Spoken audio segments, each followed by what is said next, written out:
इस कहानी की शुरुआत में हम एक आदमी को देखते हैं जो टेबल पर बंधा हुआ है। सर्जन उसकी सर्जरी करने की बजाय सबसे पहले उसकी छाती काटती है, फिर उसके जख्म पर ढेर सारा नमक माल देती है जिससे वो दर्द से बड़ी बुरी तरह से चीखने लग जाता है। तब आदमी की सर से केमिकल निकलने लगता है जिसे वो सर्जन एक जार में जमा कर लेती है। ये केमिकल तब तक निकलता रहता है जब तक उस आदमी की डेथ नहीं हो जाती। उस केमिकल की गोलियां बनाकर एक ब्रीफ केस में रख दी जाती है। फिर हम चार दोस्त थे जो कैंपिंग करने आए थे और अब वापस जाने की तैयारी कर रहे थे। उनमें से एक दोस्त का नाम निक है। वो अपनी वाइफ और अपने दो दोस्तों के साथ यहाँ पर कैंपेन करने आया था। उसकी वाइफ प्रेग्नेंट थी लेकिन उसने अभी तक अपने हस्बैंड से बात पाई हुई थी। रास्ते में इनकी गाड़ी एक पेट्रोल पंप पर रुकती है। वहाँ पर एक और लेडी आती है और इन्हें बताती है कि मेरी गाड़ी का पेट्रोल खत्म हो गया था। अब चूंकि मैंने पेट्रोल ले लिया है लेकिन अपनी गाड़ी तक पहुँचने के लिए मुझे लिफ्ट की जरूरत है। निक उसे अपनी गाड़ी में लिफ्ट दे देता है। उसे उसकी गाड़ी के पास जाकर ड्रॉप कर देते हैं। उसे ड्रॉप करने के बाद जब ये जाने लगते हैं तो दोबारा से वो लेडी उनके पास आ जाती है। अब उसके मुंह पर मास्क भी लगा हुआ है और उसके हाथ में बेहोश करने वाली गैस भी है। जल्दी से वो गैस उन चारों दोस्तों पर छिड़क देती है जिससे वो चारों के चारों बेहोश हो जाते हैं। इन्हें जब होश आती है तो ये अपने आप को बंधा हुआ पाते हैं। इनके सामने 5 लोग होते हैं जिनमें से एक का नाम सैम होता है। वो प्लास उठाकर निक की दोस्त का नाखून उतार देता है। ये देखकर निक के दोस्त को गुस्सा आता है और वो उसे मारना शुरू कर देता है। इस तरह इन सब दोस्तों के दरमियान हाथापाई शुरू हो जाती है। निक इनको शांत करने की कोशिश करता है और फिर इन्हें पता चलता है कि सब एक ही कश्ती के मुसाफिर हैं। यानी इनमें से किसी को नहीं पता कि वो यहाँ पर क्यों आए हैं और किसी को भी यहाँ के बारे में कुछ मालूम ही नहीं है। वो लड़का जिसने नाखून उतारा था वो एक बिजनेसमैन है। वो बताता है कि मैंने सिर्फ एक वीडियो के लिए इस नाखून को उतारा था। वो पूछते हैं कि कौन सी वीडियो। फिर वो वीडियो देखने के लिए ऊपर कमरे की जानब जाते हैं जहाँ वो एक स्क्रीन पर देखते हैं कि 22 घंटे का टाइमर लगा हुआ है। इसके साथ ही स्क्रीन पर एक औरत की वीडियो चलने लगती है जो इन सब का वेलकम करती है। वो नहीं बताती है कि तुम्हारे सर के पिछले हिस्से में एक डिवाइस लगी हुई है जो तुम्हारे सर से केमिकल जमा करेगी और ये केमिकल तब निकलेगा जब तुम लोगों को दर्द होगी। वो नहीं कहती कि तुम्हारे पास 22 घंटे का टाइम है। टाइमर के नीचे एक लाइन बार चल रही है। तुम्हें इस लाइन बार को इन 22 घंटों में कंप्लीट करना है और अगर तुम लोगों ने ऐसा ना किया तो फिर तुम्हारा हशर, तुम्हारा अंजाम बहुत बुरा होगा। अगर ये लाइन बार पूरी होगी तो फिर तुम यहाँ से बाहर जा सकते हो। अब इन्हें यहाँ से बाहर निकलने के लिए अपनी गर्दन के साथ लगे हुए एक छोटे से जार को भरना है। उसमें जो केमिकल इकट्ठा हो रहा था वो इनकी बोन से आ रहा था। अब उस जार को भरने के लिए इन्हें एक दूसरे को मारना होगा जिससे इनको पेन होगा। पेन होने की वजह से वो जार भरना शुरू हो जाएगा। ये लोग इस घर से भाग भी नहीं सकते थे क्योंकि घर मुकम्मल तौर पर लॉक था। अब ये फैसला करते हैं कि हम एक दूसरे को मारेंगे जिससे दर्द होगा और वो जार भरना शुरू हो जाएगा। सैम के एक दोस्त ये बात मानने से इनकार कर देता है और वो अपनी गर्दन के ऊपर लगा हुआ जार उतारने लगता है। ऐसा करने से उसे दर्द भी हो रहा होता है जिसकी वजह से वो लाइन बार इंक्रीज हो रही थी। मगर जैसे ही वो डिवाइस को निकालता है तो वहीं पर उसकी मृत्यु हो जाती है। उसकी मौत होने की वजह से लाइन बार परसेंटेज वापस अपनी जगह पर आ जाती है क्योंकि उसके दिमाग से निकला हुआ केमिकल भी तो जाया हो गया था ना। अपनी एक साथी को मरता हुआ देखकर सब डर जाते हैं। उनमें से एक लड़की उठती है जो बहुत ही ज्यादा खुदगर्ज होती है। वो कहती है कि तुम सब लड़के एक दूसरे को तकलीफें दो लेकिन हमें रहने दो। तब बिजनेसमैन कहता है कि नहीं, ऐसा नहीं होगा। यहाँ पर लड़के लड़की के फर्क को नहीं देखा जाएगा, सबको बराबर तकलीफ सहनी होगी। सबसे पहले बिजनेसमैन कहता है कि मुझे तकलीफ पहुंचाओ क्योंकि वो जल्द अज जल्द अपने बेटे से मिलना चाहता था। ये सब मिलकर 1 घंटा उसे मारते पीटते रहते हैं। उसे मारने पीटने की वजह से परसेंटेज 7% से ऊपर चली जाती है। इन्हें समझ आ जाती है कि अगर हम एक दूसरे को मारते पीटते रहे तो वो लाइन बार 22 घंटों में कभी कंप्लीट नहीं होगी। इसलिए अब ये सोचते हैं कि क्यों ना हम इन औजारों का इस्तेमाल करें। इससे वक्त और एनर्जी भी कम लगेगी और लाइन बार जल्दी ऊपर की जाना पड़ेगी। अब बिजनेसमैन को एक टेबल पर बांध दिया जाता है। तारा एक डंडा उठाकर उसे जोर जोर से मारती है। फिर चाकू उठाकर उसके सारे नाखून उखाड़ देती है। फिर उसकी टांग पर चाकू मारकर उसका गोश्त भी नोचने लग जाती है। इसके बाद उसके घुटना काट देती है और फिर उसकी दूसरी टांग भी दरमियान से काट देती है। अब वो उसके बाजू काटने वाली थी कि दरमियान में निक आ जाता है और उसे ऐसा करने से मना करता है। फिर सब लोग उसे बुरा भला कहना शुरू कर देते हैं। तो वो कहती है कि मैंने क्या बुरा किया है, हमने तो सिर्फ उसे टॉर्चर करना था, तो मैंने सिर्फ टॉर्चर ही तो किया है। और उन्हें वो ये भी बताती है कि मुझे तो आप लोगों ने बताया नहीं है कि हमने कितना टॉर्चर करना है, इसमें मेरा क्या कसूर है। इसके बाद ये बिजनेसमैन की मरहम पट्टी करते हैं। इतना जुल्म करने के बावजूद भी तारा कहते हैं कि हमें कुछ नहीं करना चाहिए, हमें टाइमर के खत्म होने का इंतजार करना चाहिए। जैसे टाइमर का टाइम खत्म होगा तो यहाँ पर कोई ना कोई तो आएगा और हम उसे मार कर भाग जाएंगे। मगर ऐसा होना इम्पॉसिबल था क्योंकि इनकी डिवाइस ही ने इन्हीं मार देना था। अब ये डिसाइड किया जा रहा है कि अब किसको टॉर्चर किया जाए। निक की एक दोस्त किचन में जाती है और एक प्लेट तोड़ देती है। उसी प्लेट से अपने हाथ पर कट लगाती है जिससे खून बहने लगता है। उस खून से प्लेट के मुख्तलिफ टुकड़ों पर नंबर लिखती है। उनमें से जो जिस नंबर को उठाता है उसकी बारी तय हो जाती है। अब दूसरा नंबर सैम का था। इस बार ये बात भी तय कर लेते हैं कि किसको कितना टॉर्चर किया जाएगा। ये कहते हैं कि अब किसी के जिस्म का कोई हिस्सा नहीं काटा जाएगा, बस इतना टॉर्चर किया जाएगा कि वो लाइन बार 6% ऊपर जाएगी। अब सैम को टेबल पर बांध दिया जाता है। सबसे पहले उसके पेट पर गरम गरम इस्त्री लगाई जाती है। फिर वो कहता है कि मेरे नाखून उतार दो, जिसके बाद उसके नाखून भी उतार दिए जाते हैं। वो चीखे चिल्लाए बगैर ये सारा दर्द सह लेता है। उसकी इतनी ज्यादा बर्दाश्त देखकर बाकी लोगों को भी हौसला हिम्मत होती है। अब तीसरी बारी निक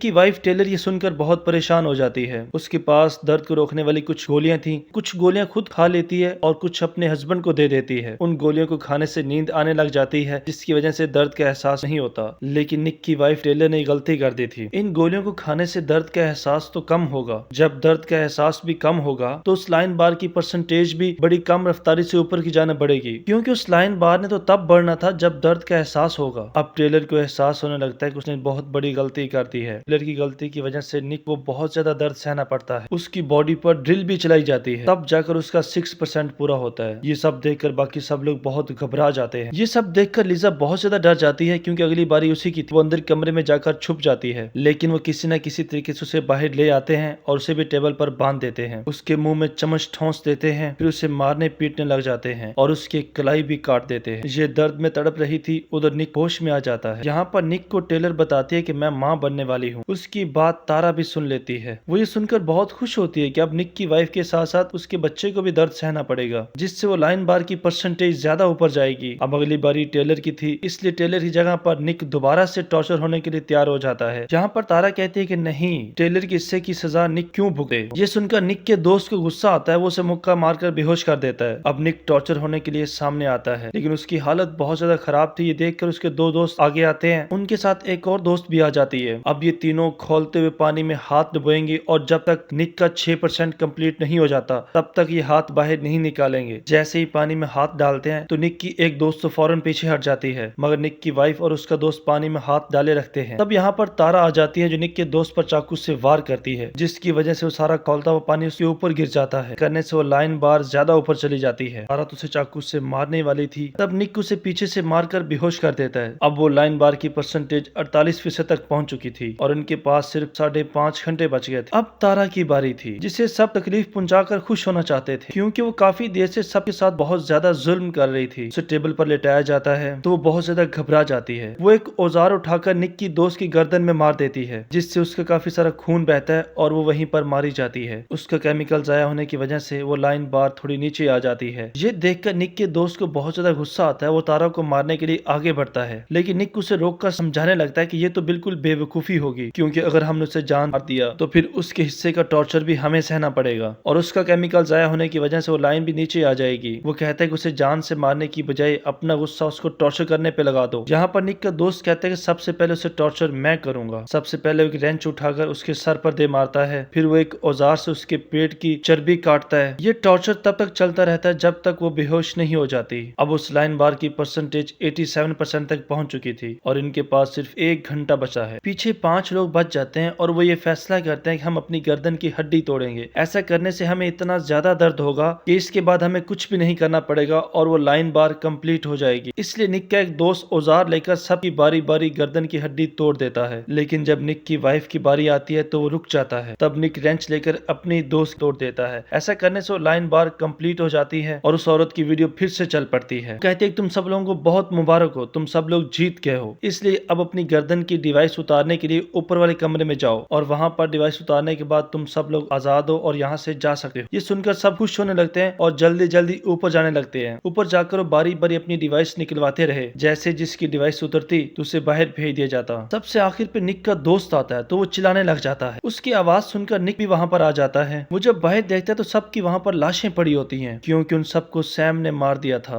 अब वो निक के दोस्त को भी चाकू से मारकर एक कमरे में जाकर छुप जाता है। निक अभी तक अंदर थी। वो बिजनेसमैन को कमरे से बाहर निकाल रही थी। तब वो बिजनेसमैन उन्हें बताता है कि मैंने एक ऐसे ग्रुप के बारे में सुना था जो इंसानों को टॉर्चर करके उनके जिस्म से केमिकल निकाल लेता है। उससे वो एक दवाई बनाते हैं। उस दवाई की एक टैबलेट $12,000 की सेल होती है। वो कहता है कि मुझे तो बिल्कुल नहीं पता था कि मैं भी इसी गेम का हिस्सा बन जाऊंगा। इस तरह की बातें करते करते उसकी जान निकल जाती है। उसकी डेथ होने की वजह से वो बार फिर से नीचे आ जाता है। इस बार को कंप्लीट करने के लिए अब निक की वाइफ को दर्द सहना होगा। उसे ये बार कंप्लीट करने के लिए अब अपने आप को खुद ही टॉर्चर भी करना पड़ेगा और अगर उसने ऐसा नहीं किया तो खुद यहाँ पर मारी जाएगी। उसके पास सिर्फ 18 मिनट बचे। सबसे पहले वो अपने जले हुए हाथ को दरवाजे में देकर उस पर जोर जोर से दरवाजा मारती है। फिर वो अपनी कमर भी जला लेती है। वो अपने दूसरे हाथ में कील मारती है, तब जाकर उस बार की परसेंटेज कंप्लीट हो जाती है। अब डिवाइस उतारने की बारी उसकी थी, लेकिन सैम ऐसा नहीं होने देता। वो अपनी डिवाइस उतार कर कैसा बटन दबाता है जिसके दबाने से सबकी डिवाइसेस में लगा हुआ जहर एक्टिव हो जाता है और उनके जिस्मों में बहने लगता है, जिससे सब लोग तड़पने लग जाते हैं। तब